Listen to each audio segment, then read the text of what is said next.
Welcome back to the How to Relate podcast. I'm here with Jen Wynn. Hey, Brittany. I'm so glad to be here. Thank you for inviting me. I'm so happy that you are here.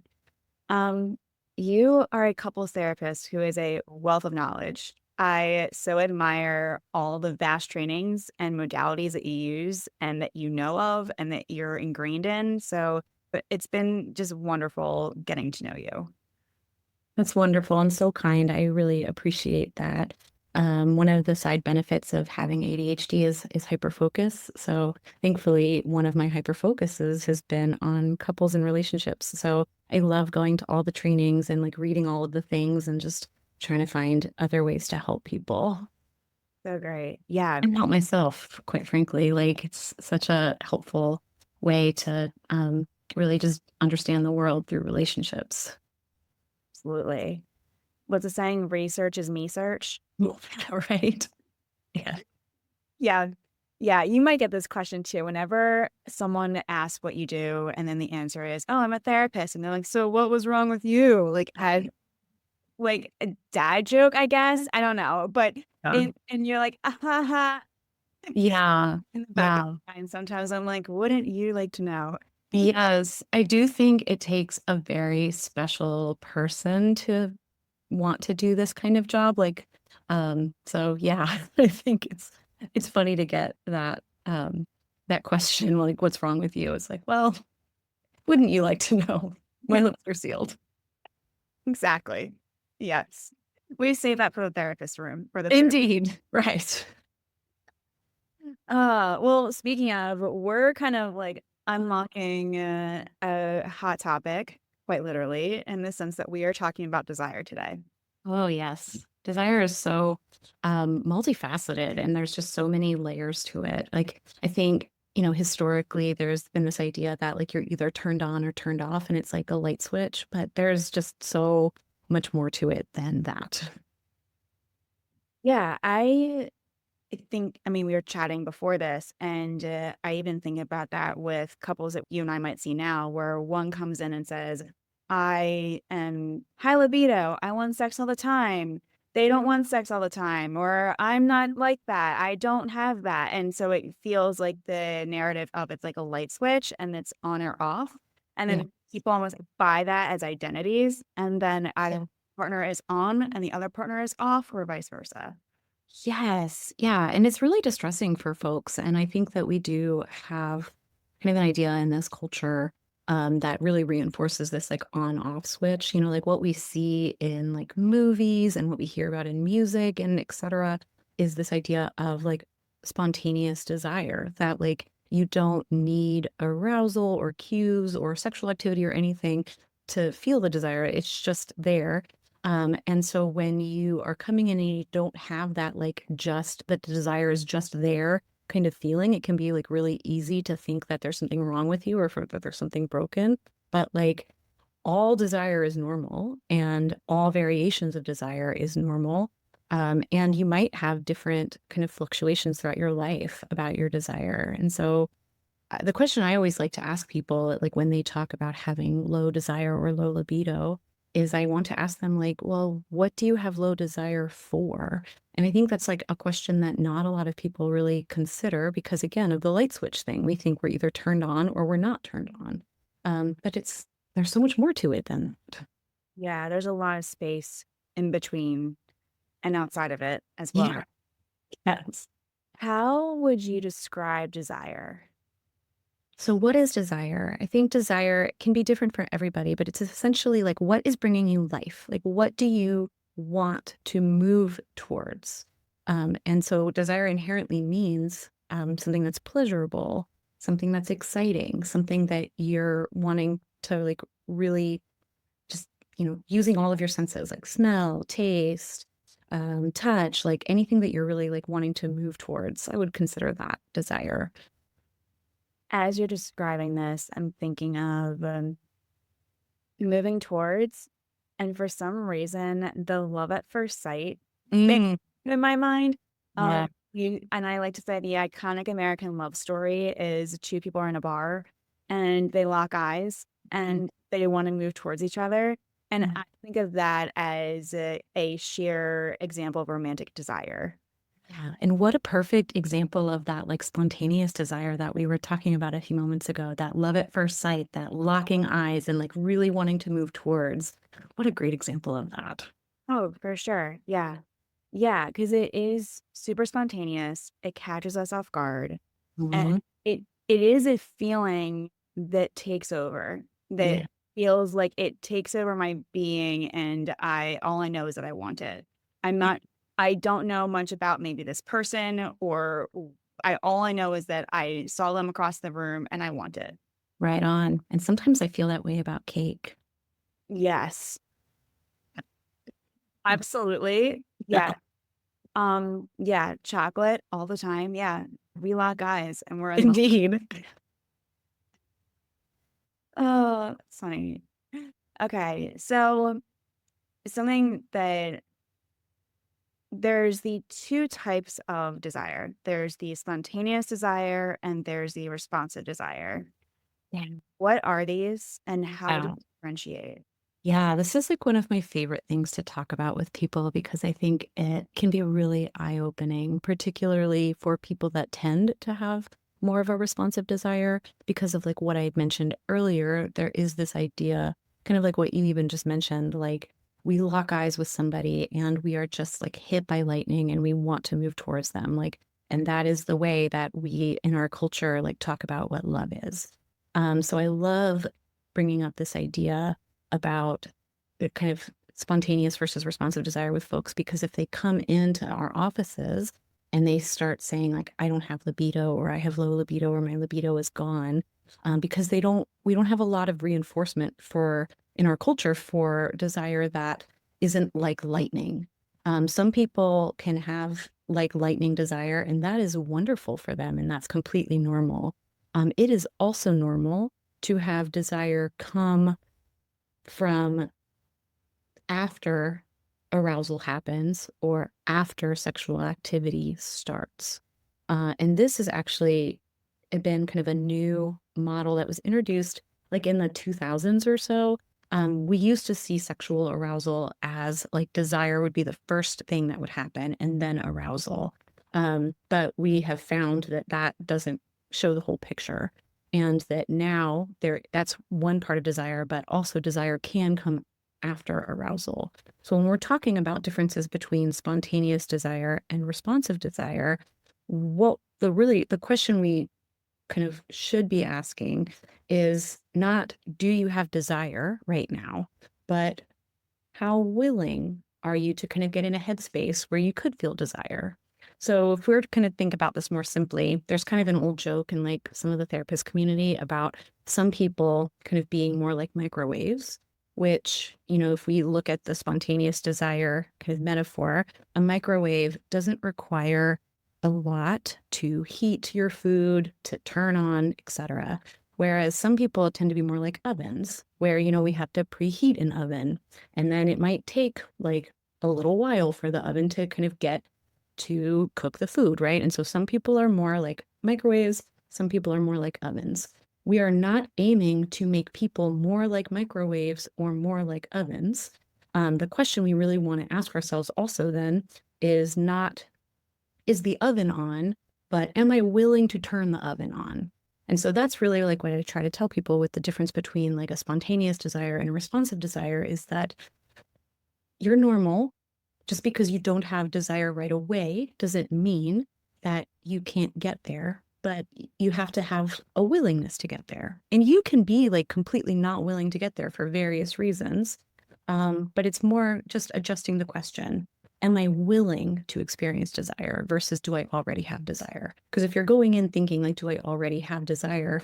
Then no wonder you feel like you have low libido because you're not a spontaneous desire person, and that's okay. That's totally normal. I like this a lot because it feels like it gives someone more autonomy into what desire can look and feel like for them. That it's a can I maybe play with the idea that I can be in a space of desire? Almost like I'm stepping into a room and here is a space where desire exists. And that can be metaphorically or literally for some people, but it's almost like a space that we go inside. Yes. Yes, definitely. Definitely. And I really appreciate what you said there about autonomy. Like that is so right. Because I think too, like what I've read is some of like the four things that are required for responsive desire to happen are consent, of course, pleasure. So you want a stimulus that is pleasurable, that you are interested in moving towards, focus, and time. And that's kind of the recipe for responsive desire to show up, which to your point, like with autonomy, like, yes, it feels so autonomous to like have those kind of aspects where you have more of a, like, it's not, again, it's not an on or off switch, but it's like, or can I get myself into a place where I'm feeling desire, like with these things being present? Like it gives you a sense of, to me, it feels like even more kind of agency is another word for like autonomy that I'm thinking about in here. When you mention consent, I also am thinking it's an internal yes. Yeah. It's a yes to the other person Yes. as well as a yes to oneself to say, I can be in this space. I'm giving myself permission to either let go or to transcend or to go into this exciting realm or to give pleasure and experience pleasure. That it is like an internal yes. Yes. Yes. Cause, and we really want to look at what are our internal motivations for yes. So many people, there's so many different reasons that people want to have sex and experience pleasure. You know, one of those reasons could be orgasm, one could be connection with your partner, one could be stress relief, one could be, you know, wanting to get some rest. There's so many different reasons that people want to experience sex and want to experience pleasure. And so it's really important to figure out like what's my why? What's going to like bring me life? What's going to bring me pleasure? Yeah. Why is it my yes? If my yes is only because my partner wants it or only to please my partner, that's definitely not a long-term recipe for success in terms of like desire, because that's not strong enough. Right. E- I, as you know, I just got back from Esther Perel's conference, but like Yeah. that she had quoted at one point is that eroticism is where someone goes to both lose themselves and find themselves. Oh, yeah. Really is an act of self that Yeah. it's done with another person, but to actually have it for oneself to experience this fully Yes. is self-centered, not Yeah. not in like the derogatory or bad way, but Hmm. way that very much is I'm putting self at the center of this activity or this Mhm. experience that I'm doing with another person. Yes. Yeah. It can be really liberating in that way too, that like you can do something for you. Like you also deserve pleasure. Like you deserve like your time, like your focus. Like one of the things I mentioned about responsive desire was like consent, pleasure, focus, and time. And you deserve your own focus. You deserve that time also. Can we talk about time? Yeah. Yeah. Okay. Because if I'm thinking about sometimes what couples come in with under the topic of sex, Yeah. and I think about this in currencies. We don't have energy. We don't Yeah. have time. We Yes. don't have the money to do date nights all the time. Like Yeah. it's when I think about the three currencies that often come up, time is a huge factor. Yeah. Yeah, it really is, especially if you have kids or even animals, like pets too require a lot of time. Pets, kids, work stress, all Yeah. of the things that start to impede into our day-to-day lives, and all of a sudden it's 9 p.m. and who wants to really do anything at that point in time? I mean, I don't, but Right. Same. okay, great. Yeah. For some people, they might just be getting started with their night, and that's Right. good for you. So when someone says, or when a couple says, we don't have time, Mhm. what might you say with that or work with them Mhm. around the idea of time? Mhm. I mean, the initial question just right now that comes to mind when you say that is again like, well, time for what? Do you like what do you, when you say we don't have time, like what does that look like? When you say like what do you want your connection to look like? So that's just kind of what's coming to mind like right now immediately when you say that. You know, for what? Yeah, because when we're stuck in what sex needs to look like, Yes. I often think that it is in this box of it has to be at night and it has to be Right. after 6 p.m., but before 9 p.m. And it has to be that it's spontaneous or it has to Right. be exciting or it has to be that there's all of these rules as to what it needs to be like for Yes. it to happen, for it to be good, for it to be pleasurable for both people. And pleasure and rules, in my mind, don't always go hand in hand. Right, right, and there's so many, like, ways that you can be erotic, that maybe don't necessarily include, like, we are sleeping together or having sex all night long. First of all, I don't know necessarily this is maybe just talking about me. Um, that sounds like a lot of time all night long, and I like to sleep, right? But, like, I'm not yucking anyone's yum, so if you have energy and time for that, that's awesome for you. And, maybe other things could be like, can you take a shower together? Um, that it's getting creative with what eroticism looks like. Yes. Yeah. Yeah, and, like, it could be something too is like, can you cook dinner together? Can you go on a walk? Could those things be erotic? Could you find something that gives you life in those activities? Yeah. John Gottman has this idea that like every single positive thing that you do in your relationship could be considered foreplay. I like that. Right. And so if you're just thinking about sex as an activity that you have after 9 p.m., after the kids are asleep, after you're exhausted, you're really selling yourself a little bit short, right? Because there's so many opportunities even throughout the day to do kind of erotic or positive things for one another that really don't require a lot of time. Gottman also talks about this idea of small things often, that doing small things often has such a greater impact than kind of big things every once in a while. The small things often really can add a lot to like your emotional bank account. And just again, like if you can start planting the idea, like planting the seeds of like eroticism and connection and love, like as early in the day as possible, even if your sexual activity ends up not lasting very long or whatever that even means, like, but it doesn't matter because you've been planting seeds throughout the day.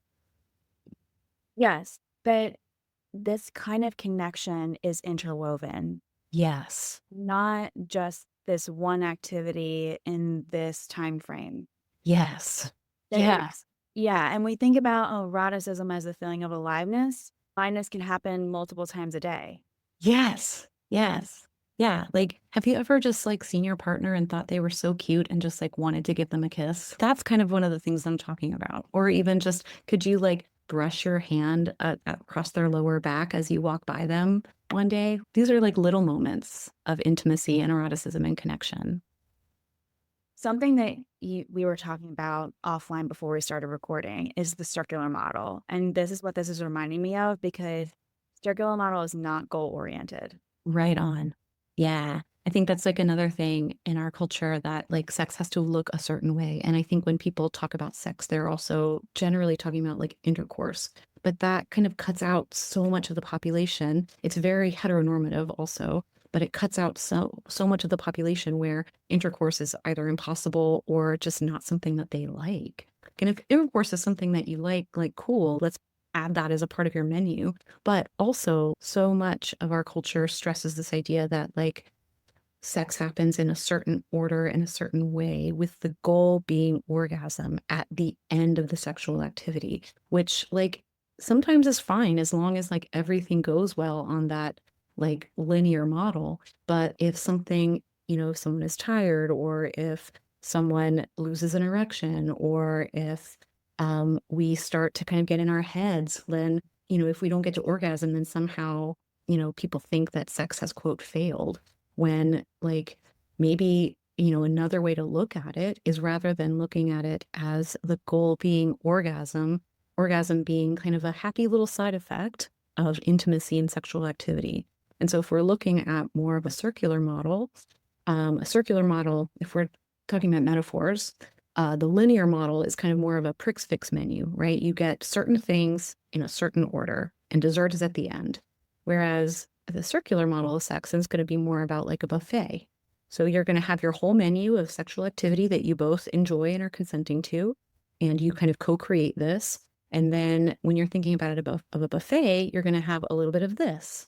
And then, like, maybe you'll have dessert in the middle, and maybe that's wonderful. And then maybe you'll go back and get some carbs, and then, like, you're going to get a little fruit and just like a little bit of everything, which leaves so much room for flexibility. So that, like, if, for example, if someone loses their erection, then sex doesn't have to stop. We can go do something else. Maybe we can take a break. Maybe we can come back to a thing. It just adds so much more flexibility, which is really helpful when we're talking about sex. And playfulness. Yes, playfulness. I love that. Yes. That it's not so strict, it's not so rigid. I like how you mentioned the co-creation of this, and it's a collaborative event or a collaborative thing that two people can absolutely be in on. It's kind of like the games when it's like you two against the game, or and it's we're working together versus we're opponents and trying to overcome the obstacle. Yeah. We're working together in this. Yes. What And the win objective is that we are both having fun. It's not that, like, that's the only objective, is that we're having fun. Yep. Absolutely. Yeah. I which is a great objective. Yes, exactly. Everybody wins in that scenario. Yeah. Yeah. So I'm quoting you. Sex is not a drive like oxygen, Yeah. liking and wanting in order to pursue. Yeah. Yeah. That's something I learned. I wish I could take credit for that, but I can't. But I did learn that in just my trainings and lots of books that I read about desire, is that um, there is this idea that that we have a sex drive. And I think that was probably put out there by like Freud or something. But actually, we don't have a sex drive in the same way that we have a drive towards like food or water, right? Orgasm is not necessary for our ultimate survival. Yes, we need to procreate the species or whatever, but many people don't have sex, don't have orgasm, and it's not essential to their life. But what it is, if it's not a drive, what it actually is then is more of a motivation system in your brain. And so what that means then is that, like, we have to want it and actively move towards it. It's not like a biological drive in the same way that, like I was saying before, food is. Yes, that with I want food comes with hunger. Yes. Sex is not always I'm feeling turned on and I want sex. Yes. Yes, exactly. Like that can happen for some people. Like some people have spontaneous desire and they can feel turned on and want sex. I will say that it is something that is necessary to our survival is connection. But I think what feels really important about that difference is that connection does not necessarily mean orgasm. That it can mean this happens in a multitude of ways. Yes, yes. We definitely have a drive to connect with people. But I think what makes this different is that, you know, some people do want to have an orgasm and they are allowed to have that. And some people don't necessarily need to have that, but we do need to have connection. Connection is the cornerstone to survival. Yeah, yeah, And that is the drive like oxygen. yes, Whereas sex is a bit more from almost thinking of this in like the Maslow's hierarchy of needs. Sex yeah, might be a bit higher on those levels. yeah. And that doesn't mean that sex isn't important to who, like, because I think I probably would get some pushback from this. And I just like definitely want to validate all of those high desire partner people out there that your wishes are valid. It's not necessarily a drive for survival, but you are allowed to want what you want. But I think what feels really important about this is being able to say, kind of be more clear about what you want then. Like, because connection is important. And that if we can kind of, again, understand that we're not broken, if we want a lot of sex, you're not broken if you want a lot of sex. Because again, like, what does a lot even mean? So you're not broken if you want a lot of sex. You're also not broken if you're really not that interested in sex. But again, what does sex mean to you? And which is a great question because it's what does sex mean to you and where do you go during sex? Yes, where do you go during sex? Gosh, that's so important. Which kind of goes to like when I was talking about earlier about the kind of four necessary things for responsive desire to occur. One of those things is focus. So if you're thinking about work stress or if you're thinking about the dishes or whatever, then you're not going to necessarily want to move towards sexual activity. No, those things will absolutely kill any desire, I think. Exactly. Yeah. Exactly. Which kind of goes to like, so Emily Nagoski, she is the one who really popularized this idea. But I think it was developed way earlier than her. But she has this book. Her famous book is called Come As You Are. That was like her first one, I think. And she has like some really great TED Talks that also talk a lot about this if you want to get like a little taste of her work. But she made this really easily accessible for people. And it's essentially it's the dual control model of arousal. And so what I mean by this is that earlier in our talk, we kind of talked about how there has used to be this idea that arousal was an on-off switch, like you're either turned on or you're turned off. But what we have come to discover is that it's much more complicated than that. That there's actually like kind of two spectrums. And if we think about it rather than like an on-off light switch, we think of it as more of like a dimmer switch. And there's two dimmer switches. They are not diametrically opposed from each other. They're very different. And some people we could call them like, an accelerator, which kind of the accelerator moves you towards desire, things that move you towards desire or towards arousal. And the brakes are things that move you away from desire or away from sexual activity or away from arousal. And some people have a more sensitive accelerator. And what I would mean by that is that it really doesn't take a lot for them to move towards arousal. Whereas some people might have a more sensitive brake pedal, which again, it doesn't take a lot for them to move away from desire or away from arousal. And both of these are like, again, on a spectrum or on a dimmer switch. And all of it is normal and it could vary throughout your life. And so it's really what's important to know about these accelerators and brakes is being able to know this about yourself. Like, what are my things that move me towards arousal? And what are the things that move me away from arousal? What are the things that move my partner or partners, if we're in non monogamous relationships, towards desire or away from desire? And I think another thing that feels really important to note is that, like, if you know these things about yourself and your partner, is that it's likely we're not trying, again, not trying to make you have more sensitive brakes or more sensitive accelerators. That's not the goal. And we also want to be mindful that we don't want to just try to rev the accelerator. Because, like, if we think about this, even like a car, if you're revving your accelerator, hoping to move towards desire, but your foot is on the brake, you're not going to go anywhere. So it's really important to know both what is going to move me towards desire and towards arousal, but also what is keeping me from like really being in my body. Because if you're in your head, that's not a place where arousal happens typically or desire. Yeah, but it's recognizing where, like, think of the question, I turn myself on when, Yeah. I turn I'm off when, Yeah. and you turn me on when, and you turn me off when. Yeah. And what are the like you're saying, the work stress or the dishes or the ever long to-do list will impede any sort of responsive or I guess spontaneous desire.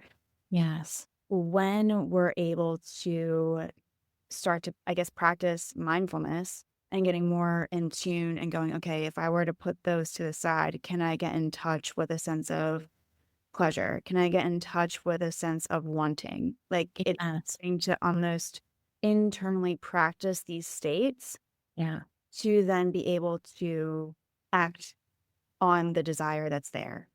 Yeah. I love what you said there a few moments ago, that internal state of wanting. That's like exactly what we're trying to get to. Yes. Yeah. Which thinking about what we had talked about offline is how wanting can be really hard for people. Yes, like so many people, like there's so much shame in wanting sexually, but also like outside of a sexual context. I think about this. So, working with people in addiction, Hmm. with people who have been the partner that acted on infidelity. And I think about these kind of two groups I've seen in my office where it feels like I can't want something. Right. It's almost like I can't trust myself to want something without feeling like I go out of control. I Right. can't want something because I have to punish myself for what I did. I feel a sense of shame and guilt for hurting myself and those around me. The, Yes. the idea of wanting feels too scary to go to. Yeah. And then I also think about a lot of times societally for women, Yeah. how it's you don't have the availability to want. Pleasure is not always the most strong narrative when it comes to what gets bestowed on people who grew up as girls and females Yeah. and now women. Yeah. It's it it really does almost like have these different narratives that get bestowed and then internalized, and then it's Yes. squashed down at some point. Yes. Yeah. Complete. Like so much of us don't get adequate sex education. And if we do get sex education, it often focuses on like abstinence or like avoiding, sexually transmitted infections or using a lot of like fear tactics. Not very many people have opportunities to really learn about pleasure. No. Um, this is kind of a funny story because sometimes I reflect on it and I go, "What was that?"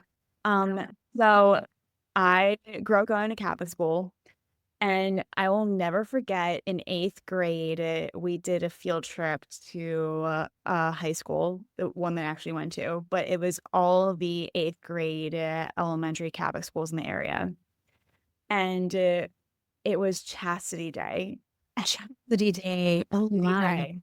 Because basically, uh, I would say young adults, they were probably 19 years old, talking to us about what it meant to be abstinent from sex and how to be chaste, and then did a fashion show to look like, which was so educational. The Of the girls came out in turtlenecks and long skirts. Yes, We of all course. we all went, "Yeah, So chase. yeah, Yeah. we're never ever doing that." But that was almost to the extent that I mean, again, Catholic school, so there is the religious connotation to it, but that's to the extent that sex education went. Yeah. Yeah, and that feels so true for so many people. Like I've worked with lots of folks who've grown up in environments like that, particularly like, certain religious communities can make it really challenging. So that makes a lot of sense. And then like if you're told for your entire life up until when you get married, and particularly like lots of people are getting married later and later and later, but if you're told for like your entire upbringing that sex is like dirty and that you need to avoid it, and it's only for after you get married, then again, that there's like this little light switch situation where before you get married, it's bad and gross and dirty and wrong and sinful. And then after you get married, you're supposed to love it all of a sudden, and it's supposed to be amazing, but you don't even know how to do it. Like that can create a lot of dissonance for folks. Yes, because it's this act is bad and then you're bad if you do it before you get married.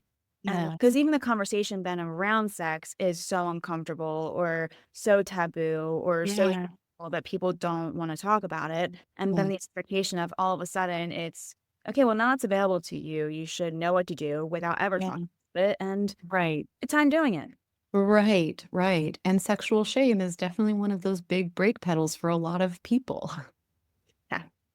Yeah. Can we talk about maybe some factors that might be part of the breaks and part of the accelerators of what people might experience in those two realms? Oh, yeah, yeah, sure. I mean, I think your accelerator can be like really anything. Every person is a different person. So, there's some pretty common breaks that I know about that I hear of a lot kind of in my work with folks. But some of like the most common, like surefire ways to have a kind of a brake pedal on desire and arousal is unwanted pain, and pressure for sex. And pressure could be externally, but it could also be internally. Like if you have this idea that I should be having more or I should be having it a certain way, or again, like maybe I don't have desire right now, but I want to please, like the only reason I want to do it, my only reason for yes is to please my partner.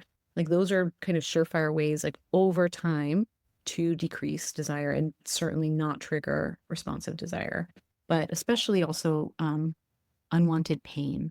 I want to be very careful that I say unwanted pain because like kink is completely valid and wanted pain can be very fun, but unwanted pain with any kind of sexual touching is a very surefire way to not trigger a responsive desire.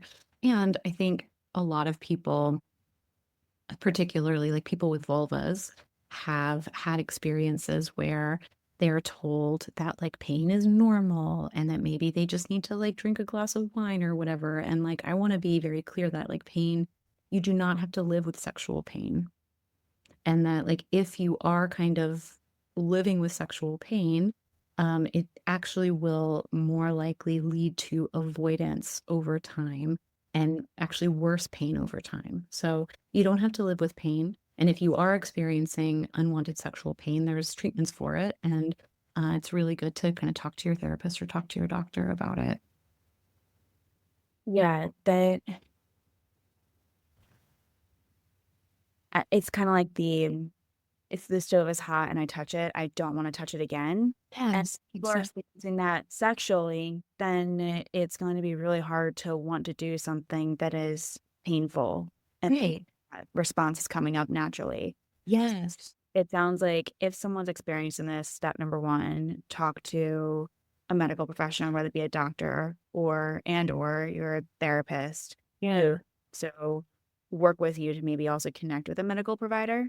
To Yes, yes. And, as if you're a therapist, like working with clients who are presenting with desire issues, like just making sure that like that's one of the questions that you're asking folks is do you and like a people of all genders, do you have any unwanted pain that comes with sexual activity? Is like a good question to just like ask during your assessment um, when you're talking about kind of sexual activity. Yeah. Sex truly represents many aspects of the biopsychosocial medical models. Like it lands on all of those factors. Yes, definitely, definitely. Yeah. And I think it's our, as therapists, it is really important for like us to be willing to bring up those kind of questions in an assessment around sex because of the thing we talked about earlier with like shame. A lot of people aren't going to bring it up unless you, as the professional, bring it up. And there are ways that you can ask about it in a respectful way. Like I'll even put it in my intake paperwork ahead of time just so that people know that it's like a topic that they can pursue. And a question I'll put in my intake paperwork would be something along the lines of, Are you experiencing any issues with gender, sexuality, sexual functioning, sexual pleasure that you would like to talk about as a part of your therapy? So I will put that just in my intake paperwork.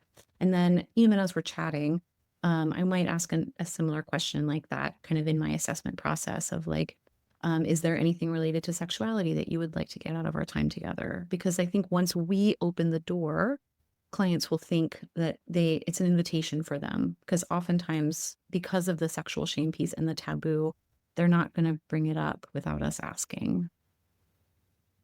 Those are beautiful ways to bring it up, and it is being the leader in the room. Yeah. It's an invitation for you. I'm here as the host of this party, so to speak, and I want to make sure that you get the experience that you want out of it. Right on, right on. And even if they say no at that time, like, cool, good for them. We can focus on like literally anything else that you want to bring into your time. But at least you've like opened up the question and you could say, like, okay, well, if that does ever come up, know that this is a place for you to be able to process that. Yeah, I like that because it is a on your own time. Yes. The invitation is here for whenever you want to RSVP, yes or no. Yes. I love that RSVP, yes or no. Yeah. Yeah. We're all about consent, right? That's like the very first thing on the, consent, pleasure, focus, time. Absolutely. We even have I just thought of our consent to treatment forms even. Yes, Yeah, exactly. there are so many ways in which consent gets, brought up in all these contexts. Yes. Yeah. What questions might someone begin to ask if they're starting to explore what sexuality means to them? Hmm. Yeah. One of the ones that really comes to mind first, because I'm a systemic therapist. So I like really think about what I mean by that is I think about things in terms of like systems, like how not just you as the individual, but like how is the culture in which you've grown up in, how is that impacting like your current functioning and how does that impact the way that you relate to others? Um, you know, and so the very first question that I think about is just like what messaging, like did you get from your family of origin and culture about sex, or about shame or about connection? Um, did you grow up kind of in a more sex positive culture, or was sex something that wasn't talked about at all, which is almost like adjacent to almost sex negative?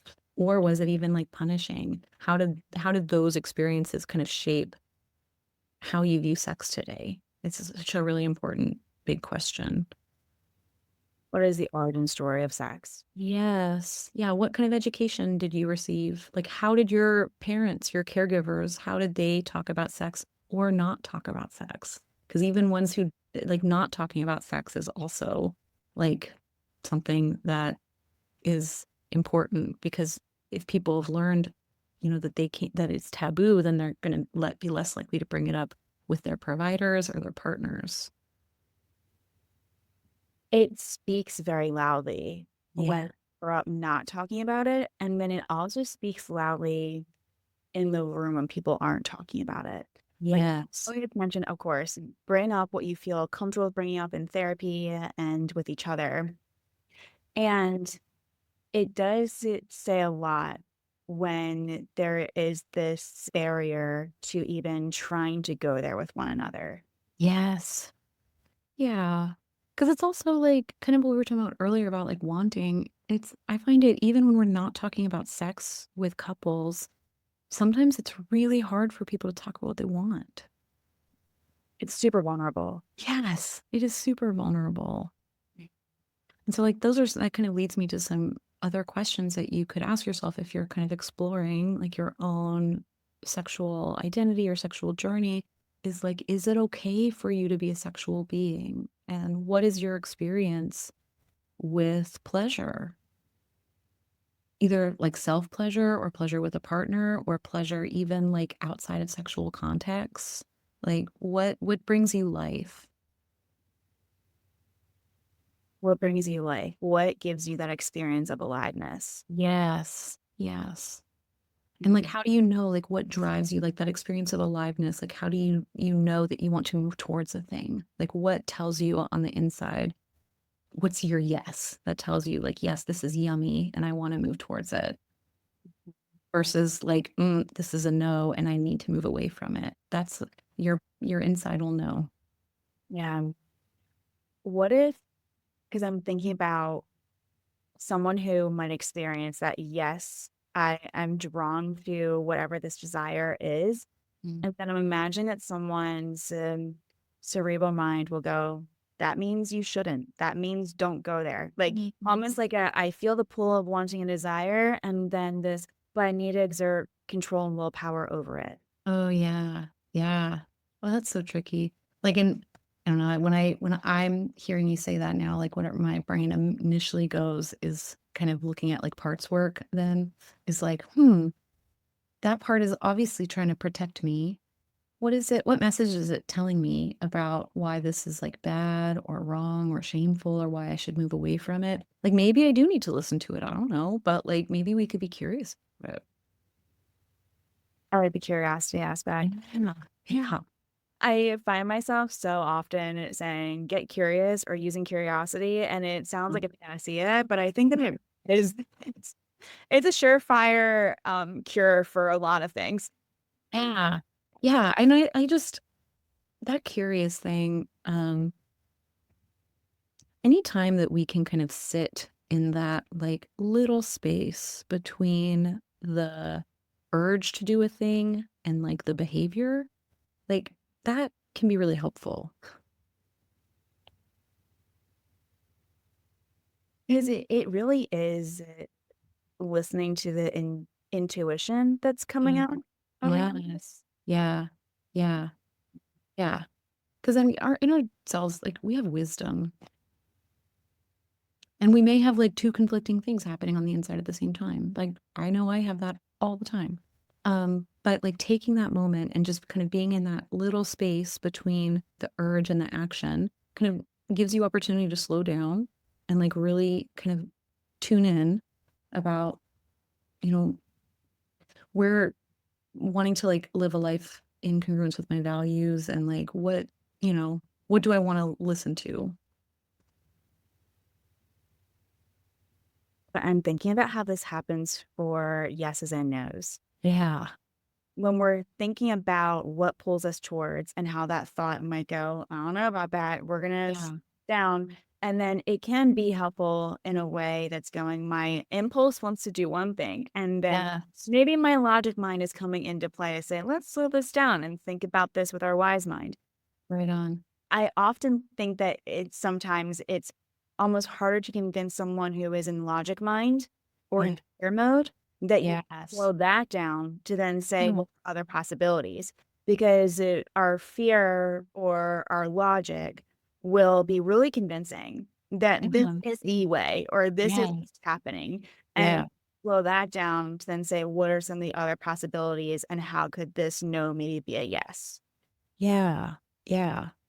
And it's so important because that part of us, like when we're feeling kind of disconnected like that, where like maybe one part of us really wants to do a thing and the other part of us is like, I don't think that's a great idea. And maybe the other part is feeling afraid. Like we actually kind of really want to honor that. There's a reason that part is afraid. And there's fear is evolutionary. And so again, like being obviously if there's like something very dangerous, then of course you're not going to have time. You want to run away from that thing, right? But like really kind of sitting with the like, okay, why am I feeling this way? Like what message is this telling me? Like it can really be helpful in getting to know yourself a little bit. Where did I learn this thing? Like, is this something I really need to be afraid of? And sometimes that answer is yes, you really need to be afraid of that thing.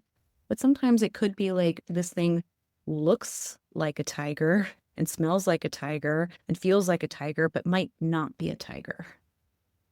I always say that our brains still think we're running from tigers, and really it's an email from our boss. And they Right, exactly. think that they're different. Right, exactly. But it's again like a mindfulness practice to what is happening here and to slow it down and being in the presence and non-judgment of that space. Yeah, yeah. It's just really hard to do, and it just takes a lot of practice. And we're not perfect, but we're doing our best. That we are. Yeah. Yeah. So, what are some resources that you would throw out for either individuals or couples who are looking to explore more around sexuality? Yeah, I really like the resource that I mentioned earlier, the Emily Nagoski. She wrote a book called Come As You Are, and she made a lot of the kind of science around sexuality, which is like really accessible for people. So that's a good one. And she has a couple of other books. She's got one that's Come Together, which is kind of much more couple focused, but she's a really great resource. I think in terms of like developing your like sexual menu, there are things you could take some like quizzes online where it would be, yeah, one that I'm thinking of right now is called we should try it.com. And essentially what they do is they give you both kind of questionnaires and it essentially helps you create like a yes, no, like maybe list. And at the end of the questionnaire, like you both get the results of what your yes and maybes are so that you can kind of help create like a good sexual menu. So if you're trying to create that like circular model of sexuality, like that could be a really good way to start that.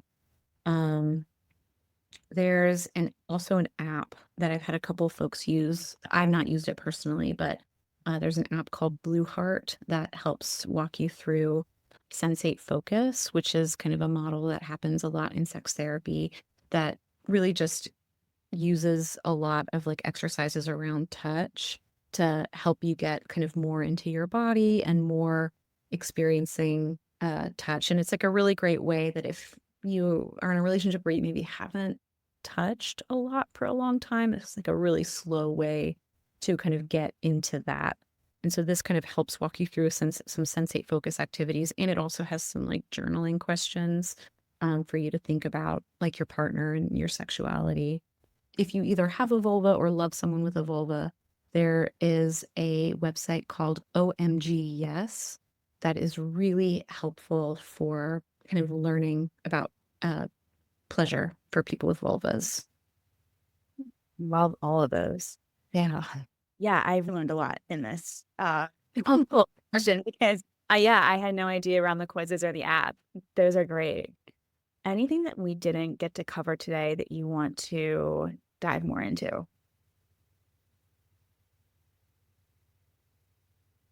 I did want to validate that, particularly for like higher desire folks.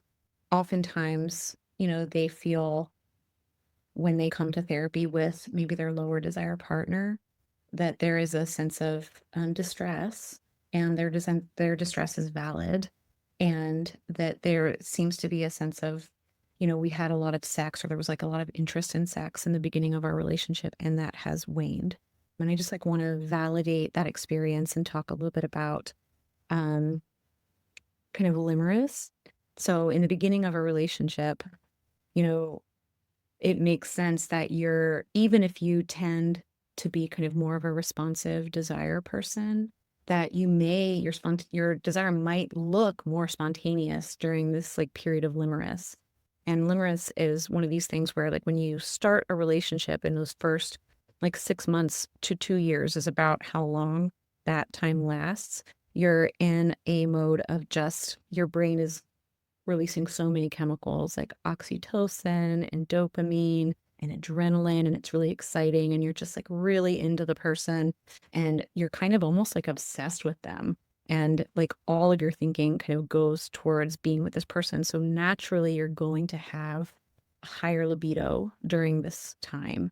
And then once you kind of start to habituate to your partner, and what I mean by that is like getting to really know them, and maybe even some of the things that like you found really sexy at first maybe start to like annoy you a little bit. It's normal that over time your desire will change. And I just thought that felt like a really important thing to put in there too, to validate that like desire changes over time. And in some ways, like, desire doesn't always decrease over time. Like, particularly, like, a lot of people with vulvas might experience an increase in libido during certain times of the month or into perimenopause and menopause, you might notice they say a lot of times libido drops, but not always. So desire is really complicated. I just learned the word limerence like 2 months ago, I think.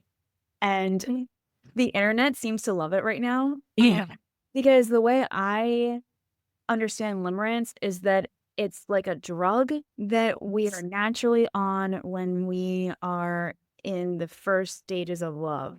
Yeah. And I think it's hard when people talk about, is this a healthy relationship or not? And Hmm. limerence can cloud it because we are just basically high on the person that we're excited about Yeah. or in a relationship with, and it's hard to discern, is this what it's supposed to be, and is this feeling good, and Yeah. also, is this something that is sustainable and will last, Yeah. or is this a high that's gonna come down, and when it comes down, I'm gonna go through withdrawal real hard.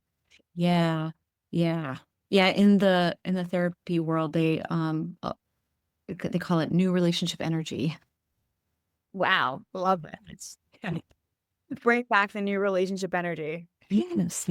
Yes.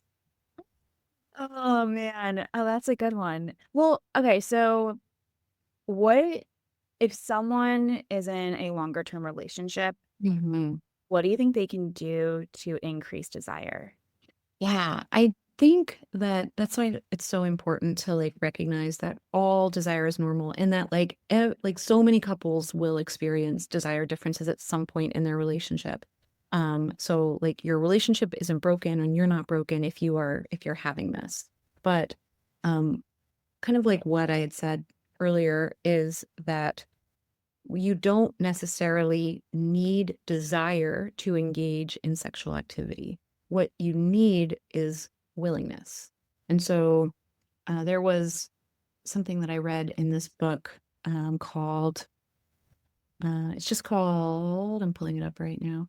Um, it's called Desire, an inclusive guide to navigating libido differences in relationships. And I like this one. It's a little bit more heady than, say, and like an Emily Nagoski's Come As You Are. But I do like this one because it's inclusive of lots of different kinds of relationships and and all genders. So I do like that one. But what they suggest in that book is again, that you don't need desire for sexual activity to happen. What you need is willingness. And to consider willingness almost like a scale from like 0 to 10, where am I 0% willing to engage in a sexual activity, which is completely understandable and normal also, versus 10. And 10 doesn't mean that I have spontaneous desire. It just means that I'm like 100% willing to engage in a sexual activity. And then like what do the numbers on that spectrum mean to you? So like what does a 4 on your willingness scale mean? What does an 8 on your willingness scale mean? Does it mean like, hey, I'm maybe not interested in intercourse right now, but I am interested in oral sex, or I am interested in cuddling, or, so what is it? What does those scales kind of mean to you? And that could be like a really good way to also just start talking about, again, willingness. Like, are you willing to go turn on the oven? I think that I like the scales a lot because it does give a tool that makes it a little bit easier to talk about. Because when we think Mhm. of things on a scale of 1 to 10 or 0 to 10, that it's okay, 0 is very clear and a Yeah. 10 is a hell yes. And then we find the spaces in between and we Yeah. get to talk about what that looks like and Mm-hmm. feels like. Mm-hmm. And it's very it's also practical. Like, I think Yes. when I think about an easy tool, a 0 to 10 scale is a very easy practical tool that feels accessible to or Yes. to even have the conversation, if this is the catalyst to have deeper conversations about what this means for everyone. Right. And it just means that we kind of communicate more and clearly with one another. So maybe like a 4 could be something like, I'm not really feeling anything. I'm not feeling like intercourse right now, but like maybe we cuddle for a little bit and see if I can get there. It's part of that menu. It's Indeed. part of the we get to co-create this and make this how we want. Mm-hmm. Mm-hmm. Right. Yeah. there's so much more here. I So if know, there really is. yeah, so if you ever wanna come back on, you have an open Mhm. invitation. Thank you. I appreciate you. I appreciate you as well. Where can people find you? So my office is in downtown Raleigh, not too far from Hillsborough Street right now, or from NC State campus. But if you can go to my website, is my business's name is called Finding Balance PLLC. My website is www.findingbalancenc, like North Carolina.org. Yeah. Thank you so much, Jen. I appreciate you. I appreciate you too. Thanks for having me. Of course. And until next time, everyone, stay connected.